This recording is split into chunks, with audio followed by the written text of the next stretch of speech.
வணக்கம். நம்மளோட சிறகடிக்க ஆசை சிறல. வரக்கூடிய எபிசோட் எந்த மாதிரி விஷயம் நடக்க போகுது சொல்லி நம்ம இந்த இடையில பார்க்கலாம். மீனா வந்து ரொம்ப ஏமாத விஷயம். ரொம்ப மனசு கஷ்டப்பட்டு வீட்டுக்கு வராங்க. அந்த நேரத்தில் என்ன நடக்குது அப்படின்னு பார்த்தீங்கன்னா, விஜயாக்கு இந்த விஷயம் தெரிஞ்சு ரோஹினி கிட்ட ரொம்ப சந்தோஷமாக பேசிகிட்டு இருக்காங்க. அந்த பூக்காரி எவ்வளோ பேசினா, இந்த மாதிரி நான் 2 லட்ச ரூபா ஆர்டர் கிடச்சிருச்சு, நான் அப்படி பண்ண போகிறேன், இப்படி பண்ண போகிறேன், ரொம்ப பேசிகிட்டு இருந்தா இல்லையா, இப்போ பாரு அவனை மொத்தமாக ஏமாற்றிட்டாங்க அப்படின்னு சொல்லி விஜய் ரொம்ப சந்தோஷமாக ரோஹினிகிட்ட பேசிகிட்டு இருக்காங்க. அப்போ மீன் அதை கேட்டு, ஏன் இப்படி மனசு ரொம்ப கஷ்டப்படுத்துறீங்க, நானே ரொம்ப நொந்து வந்திருக்கேன், நீங்கள் என்ன எப்படி பேசிகிட்டு இருக்கீங்க அப்படின்னு சொல்லி மீனா சொல்கிறாங்க. அப்போ விஜய் சொல்கிறாங்க, என்னடி நீ ரொம்ப பேசிகிட்டு இருந்தால, உனக்கு இதெல்லாம் தேவை தான் அப்படின்னு சொல்லி விஜய் பேசிகிட்டு இருக்காங்க. ரோஹினி இங்கே பாரு, நீங்கள் 30 லட்ச ரூபா தொலைச்சிட்டு வந்ததுக்கு இவங்க என்னென்ன பேச்சு பேசுனாங்க, இப்போ பாரு 2 லட்ச ரூபா தொலைச்சிட்டு நல்லா வந்திருக்கா, இப்போது இவங்கள பேச சொல்லி ஒன்றும் பேச மாட்டாங்க அப்படின்னு சொல்லி விஜய் சொல்லிட்டு இருக்காங்க ரோஹினி கிட்ட.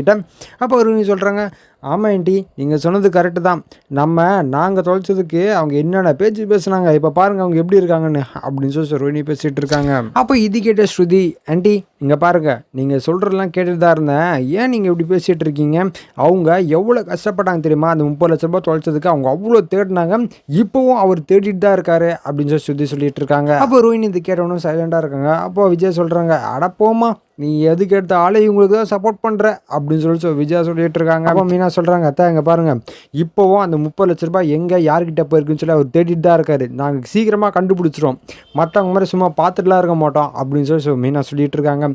இது கேட்டோன்னா 2 பேருமே ரொம்ப கோபமாக கிளம்பி போயிடுறாங்க. அப்போ ஸ்ருதி சொல்கிறாங்க, மீனா இங்கே பாருங்கள், நீங்கள் எந்த ஹெல்ப் வேணாலும் நீங்கள் எனக்கு கேளுங்க அப்படின்னு சொல்லி ஸ்ருதி சொல்கிறாங்க. அப்போ மீனா சொல்கிறாங்க, சரிங்க ரொம்ப நன்றிங்க அப்படின்னு சொல்லி மீனா சொல்லிட்டு இருக்காங்க. சரின்னு சொல்லி மீனா யோசிக்கிறாங்க, என்ன பண்ணலாம் அப்படின்னு சொல்லி யோசிக்கிறாங்க. அப்போ ஸ்ருதி கால் பண்ணி வர சொல்கிறாங்க. வந்த உடனே இந்த மாதிரி ஃபோன் பண்ணி நீங்கள் பேச முடியுமா, ஒரு ஆர்டரு ஒன்று கிடச்சிருக்கு, இந்த மாதிரி நீங்கள் இந்த டெக்கரேஷன் நீங்கள் தான் பண்ணீங்களா, எல்லாம் பண்ணணும், எவ்வளோ ஆகும் அப்படின்னு சொல்லி கேளுங்க அப்படின்னு சொல்லி மீனா சொல்லிட்டு இருக்காங்க. அப்போ ஸ்ருதி சொல்கிறாங்க, இல்லை மீனா, என்னையும் ரவிக்கும் தெரியாது இல்லையா அவங்கள, நாங்கள் நேர்லேயே போயிட்டு வீடியோ எடுத்துகிட்டு வந்துடுவோம் அப்படின்னு சொல்லி ஸ்ருதி சொல்லிட்டு இருக்காங்க. அப்போ மீனா சொல்கிறாங்க, சரிங்க அப்போ நீங்கள் அதுவே பண்ணுறங்க அப்படின்னு சொல்லி ரவியும் ஸ்ருதியும் கிளம்பி சிந்தாமணியை பார்க்கறதுக்காக போகிறாங்க. போன உடனே சிந்தாமணியை பார்க்குறாங்க. பார்த்த உடனே இந்த மாதிரி டெக்கரேஷன் பண்ணணும் அப்படின்னு சொல்லி அவங்ககிட்ட கேட்குறாங்க. அப்போது சிந்தாமணி சொல்கிறாங்க, சரிம்மா பண்ணிடலாமா, ஒன்றும் பிரச்சனை இல்லை, என்னென்ன டெக்கரேஷன் வேணும் அப்படின்னு சொல்லி கேட்குறாங்க. அப்போது ஸ்ருதி சொல்கிறாங்க, நீங்கள் ப்ரீவியஸாக பண்ண ஆர்டர் ஏதாச்சும் இருந்தால் காமிங்க, நாங்கள் அதை பார்த்து புக் பண்ணிக்கிறோம் அப்படின்னு சொல்லி சொல்கிறாங்க. சரி சிந்தாமணி ஒரு ஆர்டர் எடுத்து காமிக்கிறாங்க. அந்த நேரத்தில் அந்த ஒரு ஆர்டர் வந்து மீனா பண்ண ஆர்டர் வந்து இங்கே எடுத்து வச்சுக்கிறாங்க, நாங்கள் பண்ணோம் அப்படின்னு சொல்லி காமிச்சிட்டு இருக்காங்க. இதை பார்த்த உடனே ஸ்ருதி வந்து ஓகே இந்த ஆர்டர் நல்லா இருக்குது, இது எவ்வளோ பண்ணீங்க அப்படின்னு சொல்லி கேட்குறாங்க. அப்போ சிந்தாமணி கேட்குறாங்க, இது ஒரு 2-2.5 லட்சம் இருக்குமா அப்படின்னு சொல்லி சொல்கிறாங்க. ஓ அப்படிங்களா, இது நீங்கள் தான் பண்ணீங்களா அப்படின்னு சொல்லி கேட்குறாங்க. அப்போ சிந்தாமணி சொல்கிறாங்க, ஆமாம்மா நான் தான்மா பண்ணேன், உங்கள் இதுலேயும் நான் இதே பண்ணிடுறேம்மா அப்படின்னு சொல்கிறாங்க. ஓ அப்படிங்களா, சரி அப்படின்னு சொல்லி வீடியோ ப்ளஸ் அந்த ரெக்கார்டு எல்லாத்தையுமே எடுத்துடுறாங்க. எடுத்த உடனே நான் பார்க்க முடியுமா அப்படின்னு சொல்லி கேட்குறேன், இந்த டெக்கரேஷனை அப்படின்னு சொல்லி கேட்குறாங்க.